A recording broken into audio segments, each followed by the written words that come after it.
Fala investidor, esse é o canal Pingado na Bolsa. Aqui a gente fala sobre investimentos e hoje a gente vai falar aqui sobre o fundo imobiliário ALZR11, o Alianza Trust Renda Imobiliária Fundo Imobiliário.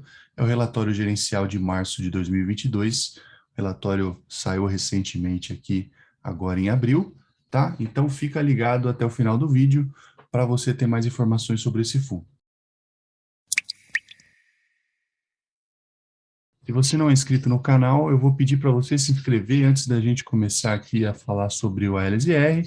E se você também puder curtir o vídeo aqui, ajuda bastante na divulgação do canal, tá? Bom, o que a gente tem de informações aqui sobre o fundo, a gente vê que ele teve 4 emissões aqui, uma em 2018, uma em 2019, em 2020, e a mais recente foi em agosto de 2021.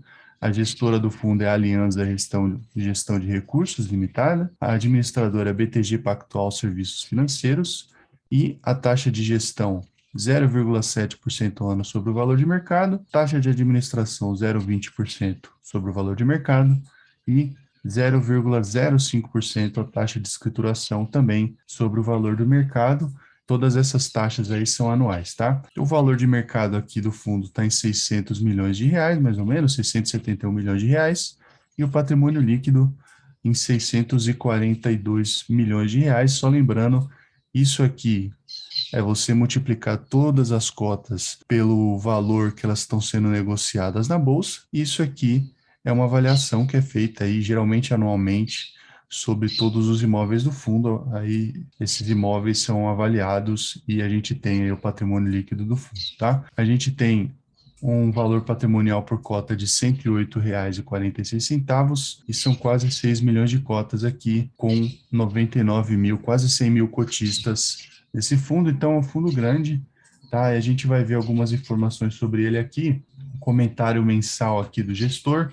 Então a gente tem que em março, o fundo passou a receber os aluguéis dos imóveis Atento e Sky através do fundo Aliança Digital. Então esse fundo tem uma peculiaridade aqui, ele investe em alguns imóveis via outro fundo, tá?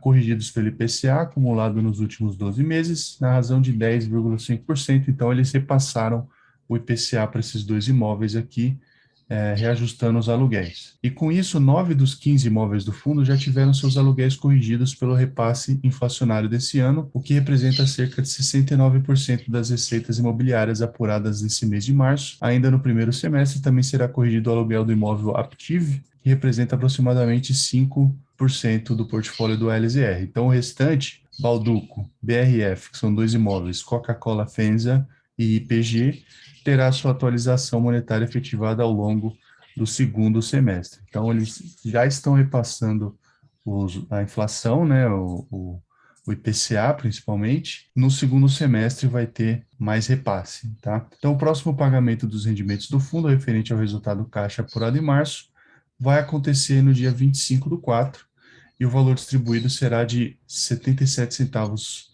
por cota para a base de investidores posicionada no dia 14/4.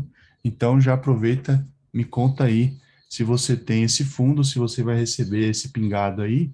E a gente vê aqui que é um pouco diferente de outros fundos, que normalmente a maior parte, né, dos fundos que a gente vê, a base para você receber é no fim do mês. Esse aqui é no meio do mês, tá? O fundo encerrou o período com caixa de 52 milhões de reais, que representa cerca de 8,2% do seu patrimônio líquido, e quando considerado também o caixa no Alianza Digital Realty Fundo Imobiliário, cuja integralidade das cotas é detida pelo LZR, através do qual o imóvel Sky for adquirido, o fundo encerrou o mês com disponibilidades imediatas totais de 53 milhões de reais. Então, aí a gente tem um volume de caixa nesse patamar, que, segundo a gestão aqui, é considerado saudável para uma eficaz e segura gestão do fundo, tá?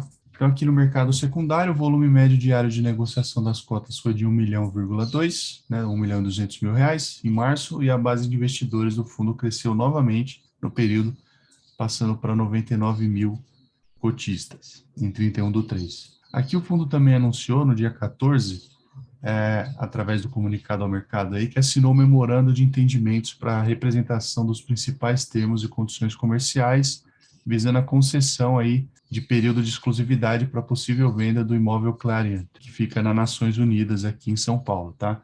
Então, caso essa transação seja concluída nas premissas acertadas atualmente, o valor estimado a ser recebido pelo fundo já líquido aí, de todos os passivos, taxas, impostos ou qualquer outro custo ou despesa relacionada à alienação, incluindo a securitização, será de aproximadamente 85 milhões de reais. Então, seria uma venda relativamente relevante, né? Porque a gente tem um valor de mercado desse fundo aqui, o patrimônio líquido de 600 milhões, então a gente vê que é mais de 10% aí do valor do patrimônio líquido do fundo. Então, mas eles ressaltam aqui que esse valor não representa e não deve ser interpretado como promessa de distribuição. Então, não é algo que está acertado ainda, não é algo concluído ainda. Vamos aqui para a demonstração de resultados do exercício aqui, né?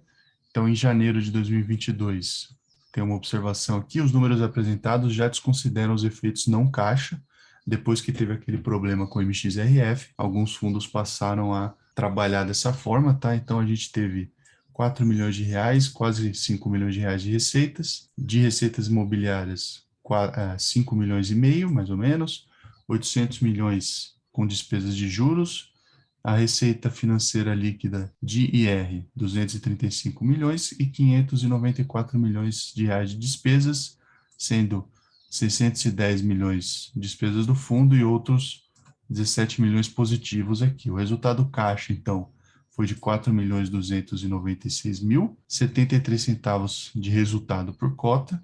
Distribuídos foram 4 milhões 296 mil, 73 centavos por cota. Então, continuando aqui, a gente vê que lá em 25 de agosto de 2020, tá? A gente teve 59 centavos distribuídos.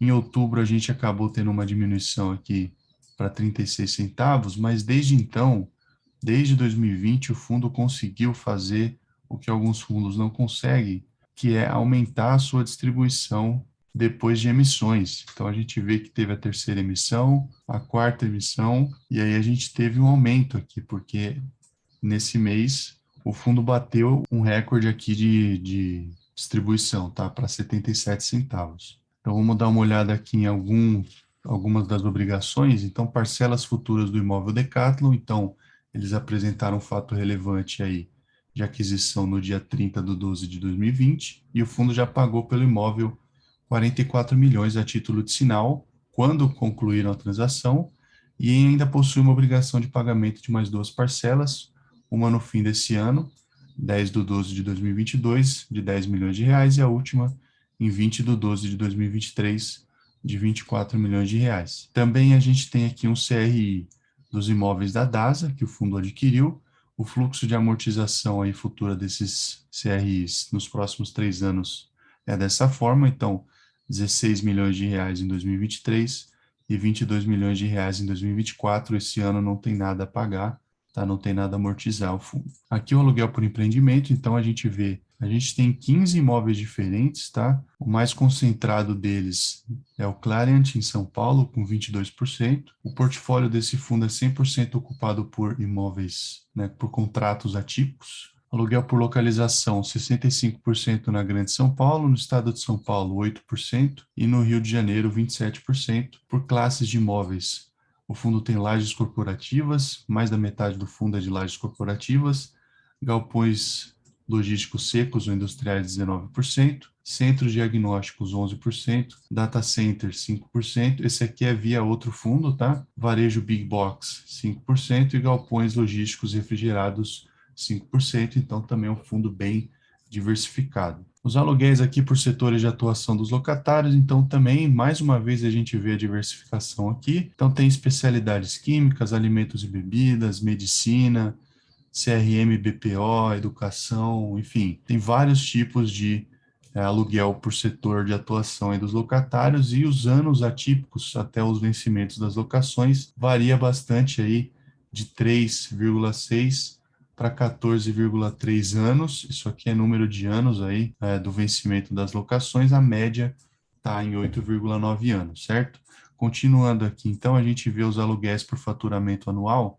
Então, a maior parte aí desses locatários fatura entre 1 e 5 bilhões de dólares, 24% entre 5 e 10, e mais de 10 bilhões de dólares, 23%. A gente vê aqui também que os meses dos reajustes dos aluguéis pelo IPCA, a maior parte acontece no primeiro trimestre aqui, em abril, e depois a gente tem uma menor parte aqui acontecendo a partir de abril, tá? A partir de maio, na verdade. Continuando aqui também, a gente vê que o mercado secundário, o volume médio diário, como a gente já viu lá, é de R$ 1 milhão, mais ou menos, foi, né, em março de 2022. O preço de fechamento foi de R$ 113 reais, e o valor de mercado, 671 milhões de reais, teve uma variação aí de 1% positivo na cota no mês de março, e a gente continuando aqui, viu que o número de cotistas saiu lá de mirrados 906 em dezembro de 2017 no IPO, para agora 99 mil cotistas em março de 2022, depois de 4 emissões, também como a gente viu no começo do relatório. Para finalizar, eu não passei os imóveis do fundo, porque são muitos, mas você pode conferir no site de RI do ALZR, tá?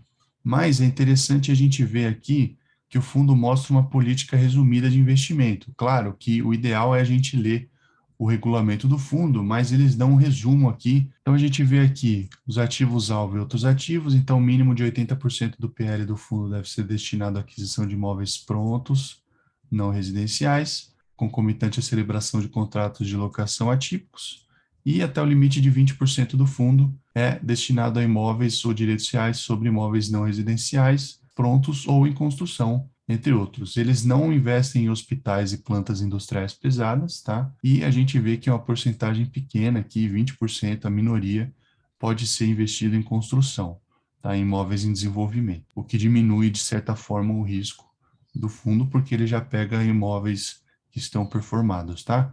O contrato de locação aqui é atípico, tá? Então, todos 100% dos imóveis do fundo tem um contrato de locação atípico. E os locatários têm que ter um rating em longo prazo igual ou superior a menos, ou a 3 pela Moody's, né? São duas agências classificadoras. Ou um faturamento anual igual ou superior a 500 milhões de reais e patrimônio líquido igual ou superior a 100 milhões de reais. Então, grandes empresas para alocar os imóveis desse fundo. O prazo de locação mínimo é de 5 anos, e a gente tem um cap rate mínimo aqui de NTNB mais 3% ao ano. Então é isso. Se você gostou dessas informações e desse vídeo, se esse vídeo te ajudou de alguma forma a entender um pouco melhor o LZR, considere assinar o canal. Eu vou deixar um botão aqui nessa tela final para você assinar o nosso canal, e também uma playlist com outros relatórios gerenciais de fundos imobiliários que a gente viu aqui no nosso canal. Então é isso.